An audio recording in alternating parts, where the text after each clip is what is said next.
আমরা স্বাধীনতা চাই। কিসের স্বাধীনতা? রাস্তাঘাটে চলাফেরার স্বাধীনতা চাই। লাইক আমি এখান থেকে ওইখানে হেঁটে যাব, কেউ যে আমাকে বোম মেরে উড়িয়ে দিবে না। আপনি কি আমার লাইফের নিরাপত্তার গ্যারান্টি দিতে পারবেন? আপনার লাইফের নিরাপত্তার গ্যারান্টি তো আমি দিতে পারবো, কিন্তু আপনি তখন এন থেকে উনি আইটা দেবেন আপনার গায়ের গন্ধে সব সাধারণ মানুষরা অসুস্থ হইব। অগজীবনের গ্যারান্টি দিব কেডা?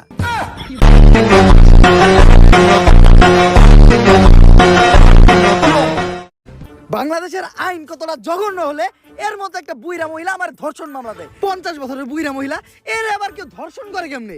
এটা তুই করে যায় প্রমাণ করিস। আরে এগুলা করতো তোকে কিনা রে? তোরা তো বড় লোক, আমরা তো গরিব। বিএমডব্লিউ এ ঘুরি, ঢাকায় 4-5টা চুল কাটার সেলুন আছে, আমরা তো গরিব। কোর্ট আইন এগুলা তো আমাগো লেগে না, এগুলা তো তোকে কিনা।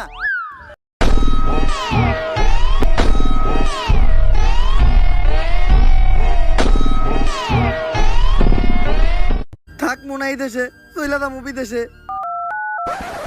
বন্ধু দীপু, আইতাছি দুবাই, বাউ করে একটা গাবি বানায় দিমু, তোকে সবার ভাবি।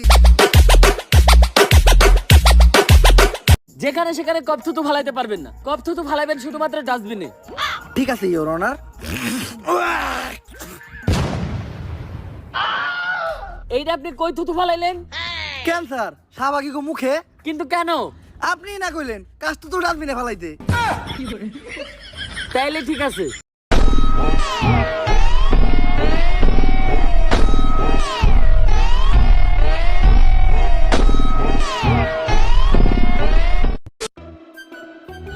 কাকা, আপনার একটু কষ্ট করে বিছানায় বসতে হবে, কারণ আমার বাসায় ভালো কোনো বসার ব্যবস্থা নাই তো।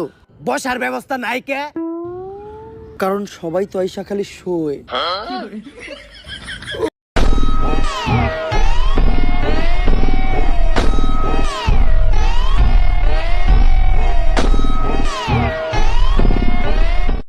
কিন্তু এই আন্দোলনটা কিসের দাবিতে?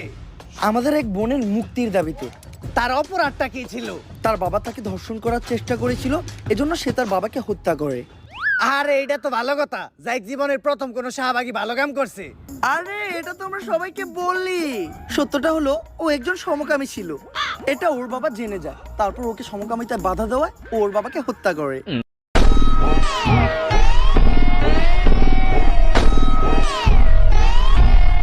আমরা শাহবাগী, তাই আমরা গন্ধ ছড়াই।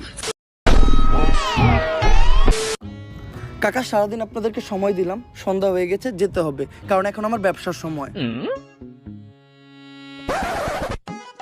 এই ধান্দা কেমন চলে? কাস্টমার পাইছিস? আরে না রে। কত? আজকে রেট 500। 50 টাকা দিমু। না,